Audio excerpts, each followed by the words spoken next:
Bonjour à toutes et à tous, c'est Delphine de la Maison de la Presse La Touquetoise. Je suis ravie de vous retrouver. Cela faisait effectivement un petit moment que nous ne vous avions pas proposé de vidéo interview.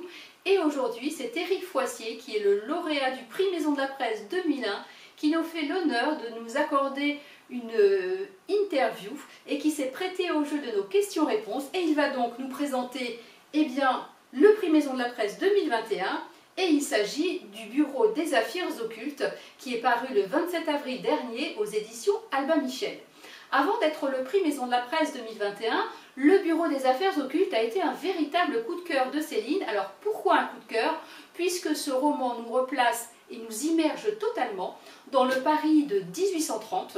Nous sommes à l'automne, l'atmosphère y est parfaitement décrite puisque au mois de juillet il y a eu les journées révolutionnaires et nous sommes dans cette atmosphère parisienne où on voit les bas quartiers, les beaux quartiers, et c'est vrai qu'Éric Foissier a cette plume qui nous immerge totalement dans ce Paris du 19e siècle.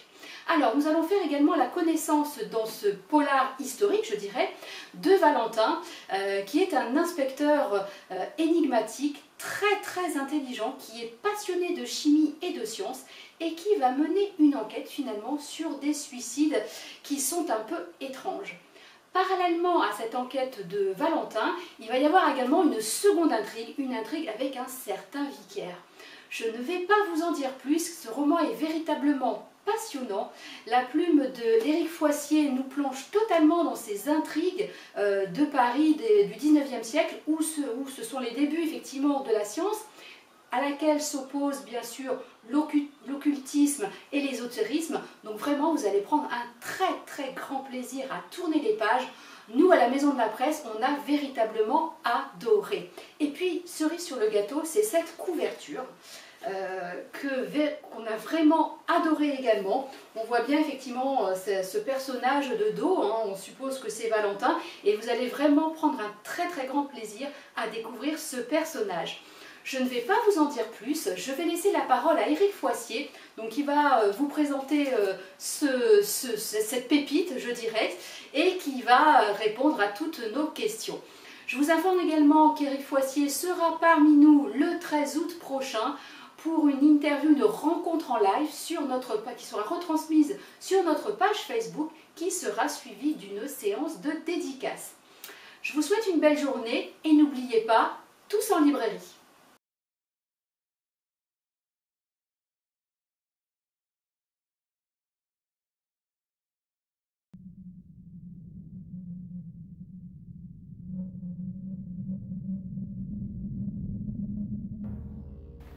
Je suis romancier et nouvelliste. J'ai commencé à écrire à l'âge de 15 ans environ. Et c'est seulement à 18 ans que j'ai envoyé un premier manuscrit chez des éditeurs, sans succès à l'époque. Et puis ensuite j'ai entamé de longues études, puisque j'ai d'abord fait des études de pharmacie, puis des études de droit.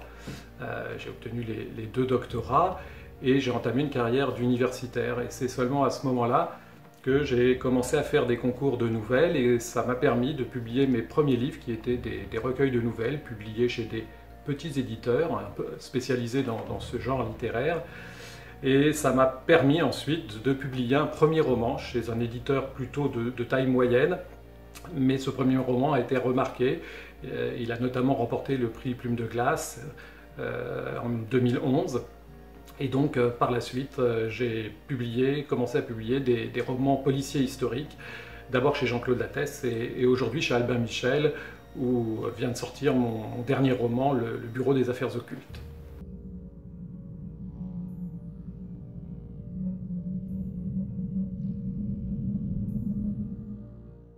C'est d'abord une formidable reconnaissance, parce que c'est un prix décerné par des libraires, donc des professionnels du livre et de vrais lecteurs qui ont lu les ouvrages.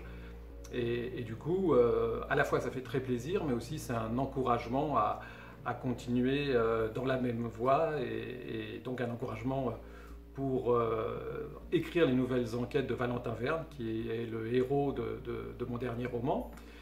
Et puis, le prix des Maisons de la Presse, c'est aussi une formidable exposition, parce que dans les semaines qui arrivent, je vais sillonner un peu toute la France pour me rendre dans différentes maisons de la presse, pour rencontrer les lecteurs, leur présenter le livre, échanger avec eux, et ça c'est extraordinaire, surtout après la période un peu difficile que nous avons tous vécue, où nous étions un peu cloîtrés malheureusement chez nous. Donc là, c'est vraiment extraordinaire de pouvoir sortir de cette période en ayant la chance d'avoir cette exposition liée au prix et de pouvoir rencontrer autant de lecteurs.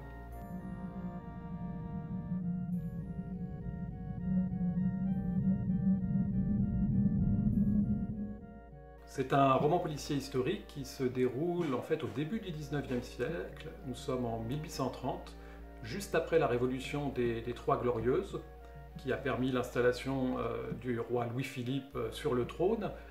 Et dans cette période un peu tourmentée politiquement, un peu complexe, eh bien, le jeune enquêteur Valentin Verne est muté de la brigade des mœurs à la brigade de sûreté fondée par le fameux Vidocq, et on le charge d'enquêter sur une succession de suicides mystérieux, un peu incompréhensibles, et qui seraient susceptibles de déstabiliser le nouveau régime.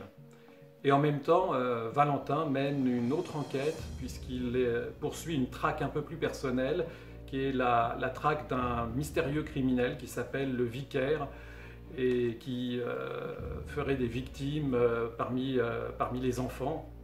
Et donc on voit que très rapidement que Valentin est mêlé personnellement à cette enquête et s'investit personnellement, et il est prêt à éventuellement sortir des sentiers légaux pour mettre la main sur ce dangereux criminel.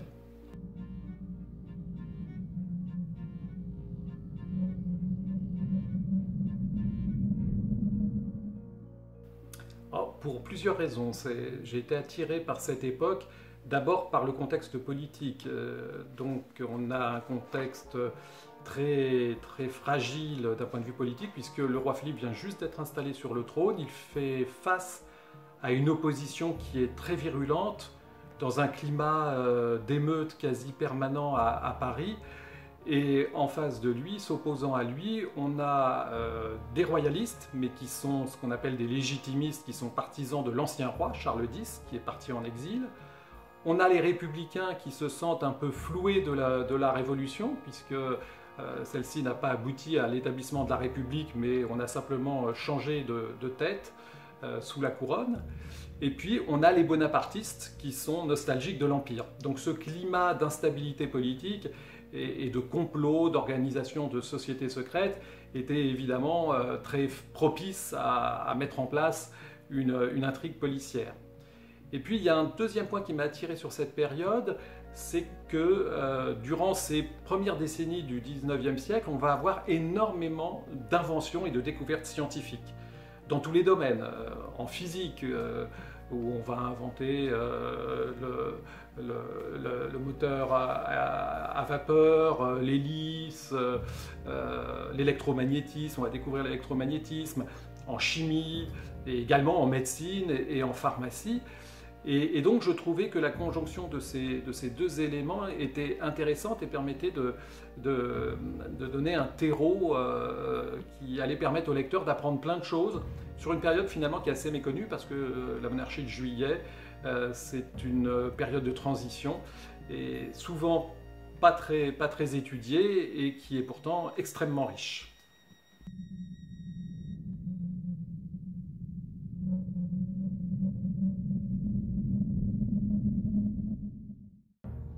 Je suis content que vous fassiez cette remarque, parce que je voulais vraiment que le Paris de 1830 soit un vrai personnage du livre. Il faut bien se rendre compte qu'à cette époque-là, on n'a pas encore eu les travaux d'Haussmann, donc tout le Paris, tout le centre de la ville, le vieux Paris du Marais, de l'île de la Cité, est très proche du Paris du Moyen-Âge. On a des toutes petites venelles, des maisons insalubres, et à côté de ça, des nouveaux quartiers où les nouveaux riches, ces banquiers, ces premiers industriels construisent de nouveaux hôtels particuliers autour notamment du quartier de la Madeleine, des grands boulevards, de ce qui sera plus tard le quartier de l'Opéra. Et donc je voulais qu'on ait ce contraste qui soit présent. Je voulais retrouver un peu l'ambiance des livres, des grands classiques, des mystères de Paris de Jeanne Sue, mais avec une écriture plus visuelle, plus moderne, proche un peu de ce qu'on peut trouver dans certaines séries télévisées aujourd'hui, dans la reconstitution historique, visuelle des villes du 19e siècle. Et donc pour arriver à cela, j'ai d'abord consulté une très importante documentation avec des plans d'époque, des descriptions d'époque. Et ça m'intéressait aussi de trouver des lieux insolites, méconnus des Parisiens. Et notamment dans le livre, à un moment donné, par exemple, j'évoque ces souterrains qui existaient, ces galeries souterraines qui existaient sous la place de la Concorde et où, durant la Révolution, avait été installé un bordel clandestin. Donc c'est tout ça que je voulais mettre dans ce livre, avoir un décor qui soit véritablement partie prenante de l'intrigue.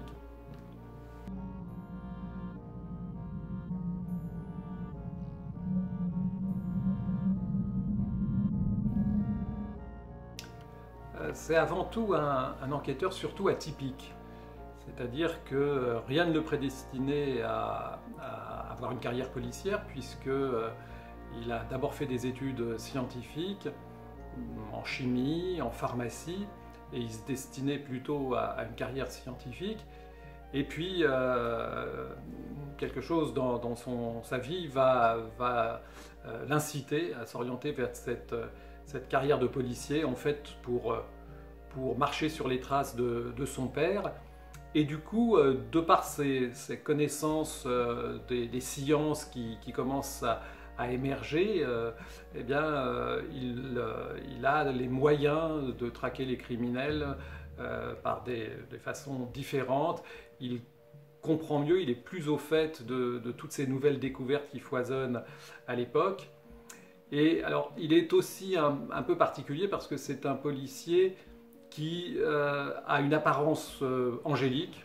Il est très beau, une beauté presque trop lisse, trop impersonnelle, mais derrière, on sent qu'il y a des fêlures, des failles, et notamment, on voit très rapidement dans le roman qu'il est capable de violence pour atteindre le but qu'il s'est donné, et notamment capturer ce fameux vicaire. Il est prêt à faire usage, voilà, de violence, à sortir du cadre légal. Donc c'est à la fois un remarquable enquêteur, mais aussi un personnage qui a son côté sombre.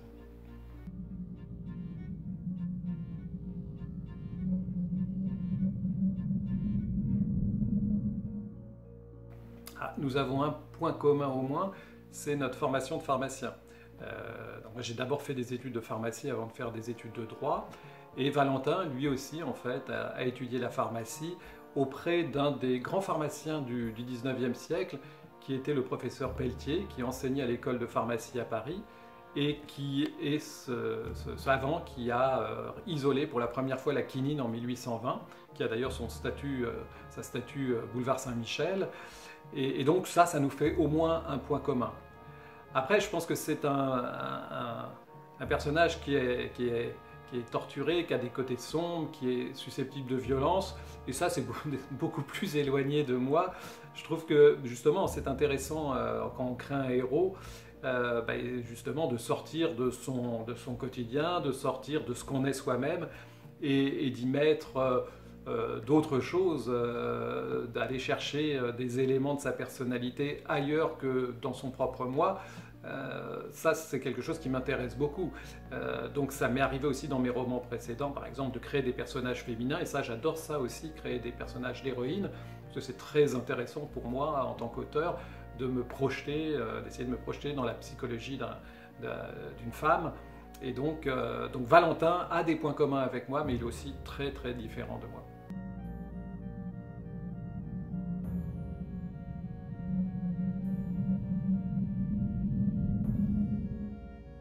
Je trouvais que c'était intéressant de juxtaposer donc ces deux enquêtes qui au départ apparaissent complètement déconnectées, parce que ça permettait d'introduire l'histoire personnelle du héros à travers l'une de ces enquêtes-là. Et en même temps, dès le départ, j'ai conçu le Bureau des Affaires Occultes comme la première enquête d'une série récurrente avec un héros qui allait revenir pour plusieurs enquêtes. Et donc je trouvais intéressant qu'on puisse avoir au moins dans les premiers volumes de la série un fil conducteur qui puisse donner un côté familier au lecteur. Et donc l'une des enquêtes est entièrement résolue dans le premier volume, et puis il y a des choses qui restent en suspens dans le second. Donc voilà, j'espère que ça donnera envie au lecteur de se précipiter sur la deuxième enquête de Valentin Verne lorsqu'elle sortira en 2022.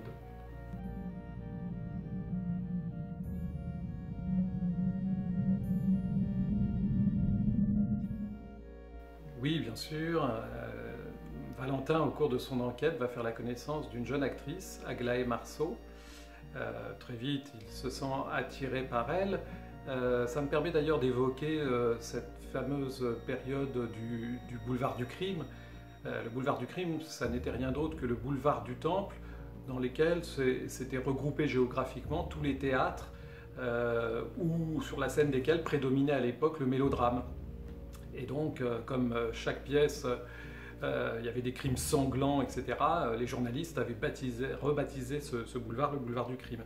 Et donc, Valentin fait la connaissance de cette jeune actrice, et très vite, des sentiments un peu ambigus apparaissent dans leur relation, à la fois d'attirance, mais en même temps de crainte, et c'est tout un jeu qui se poursuit pendant tout le long du roman. Et ce personnage d'Aglaé Marceau va me permettre d'évoquer, c'est déjà un tout petit peu amorcé dans cette première aventure, ça le sera encore plus dans les aventures prochaines, va me permettre d'amorcer l'évocation des débuts du féminisme en France, puisque la monarchie de Juillet est un moment de résurgence de ces revendications féminines, qui avaient émergé à la Révolution avec des personnages comme Olympe de Gouges, mais qui ont été étouffés après la Révolution au moment de la Restauration. Et là, sous le règne de Louis-Philippe, la liberté de la presse est rétablie, et il y a une liberté de parole qui apparaît et qui va favoriser l'émergence de ces revendications de nombreuses femmes. On a aussi de nombreuses femmes artistes, des artistes peintres qui exposent au Salon de Paris. On a des auteurs, des autrices comme George Sand à l'époque. Et donc ça, c'est quelque chose qui me tenait à cœur d'évoquer dans toute cette série. Et ça, Aglaé Marceau, donc mon personnage féminin principal, sera le porteur de cette résurgence des revendications des femmes à l'époque.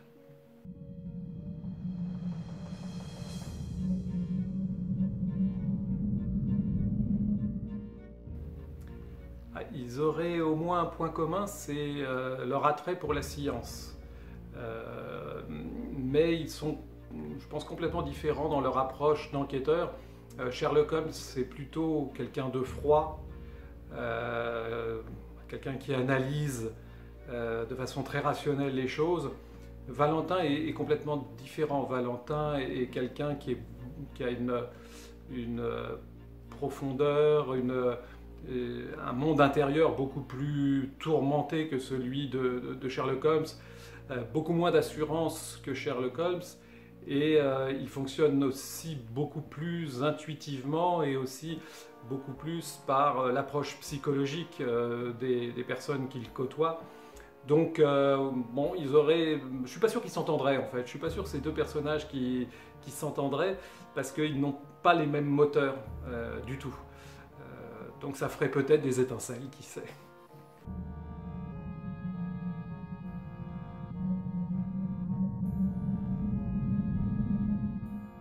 Oui, donc comme je vous l'avais dit, j'ai conçu d'emblée le Bureau des Affaires Occultes comme une série récurrente.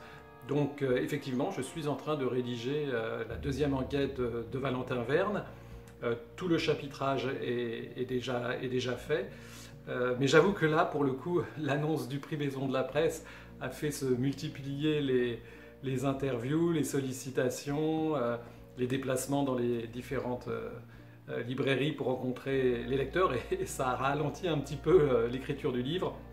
Normalement, il était prévu que je rende le manuscrit aux alentours de décembre et que le deuxième tome sorte au printemps 2022. On devrait quand même être dans ces eaux-là. Mais voilà, sans certitude absolue, mais le deuxième tome sortira de toute façon en 2022.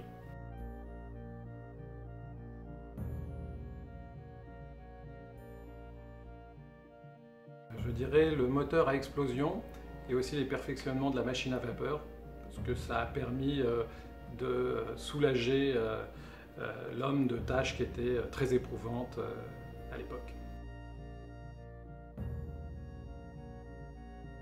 Ah ben c'est les deux. L'idée c'était vraiment de faire un roman policier historique mais qui reprenne tous les codes du thriller moderne. Donc c'est un cocktail et un mélange des deux. Ah, j'aimerais bien une année précise et même un moment précis de cette année. J'aimerais être téléporté en 1582 et plus précisément en octobre 1582. Entre le 4 et le 15 octobre 1582. Alors, ça peut paraître un peu bizarre, c'est tout simplement en fait le moment où l'on est passé du calendrier julien au calendrier grégorien. Et donc Grégoire XIII, le pape de l'époque, lorsqu'il a institué le calendrier grégorien, a décidé que cette année-là, pour rattraper le calendrier, le décalage que le calendrier julien avait, qui était un calendrier lunaire, eh bien, il a décidé que le lendemain du 4 octobre, nous serions le 15 octobre 1582. Donc en fait, les jours qui s'écoulent entre le 4 et le 15 octobre 1582 n'existent pas, ils n'ont jamais existé. Donc j'aimerais bien être téléporté là, ça serait intéressant.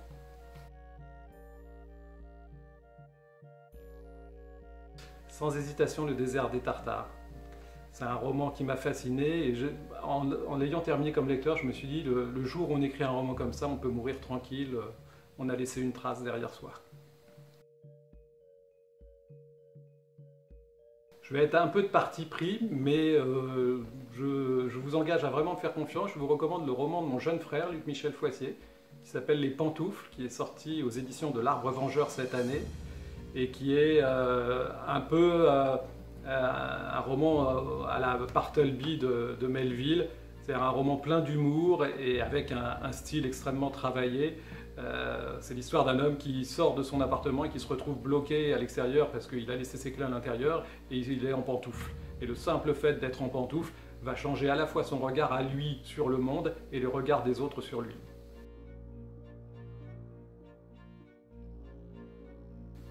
Alors, elle ne m'a pas inspiré pour l'écriture des romans, mais par contre, c'est à elle que je dois les finitions dans le roman. C'est une personne qui est extraordinaire dans le monde de l'édition, qui a une rare acuité de regard, qui sait pointer les faiblesses quand il y en a, les points forts qu'il faut développer. Et c'est Isabelle Lafont, qui a été ma première éditrice chez Lattès et qui aujourd'hui est mon agent littéraire et qui m'a vraiment accompagné sur la rédaction de ce Bureau des affaires occultes et qui a permis notamment de le finaliser, ce manuscrit.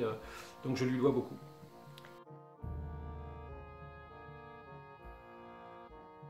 Plutôt en silence, j'ai besoin d'être concentré, donc je dirais plutôt en silence.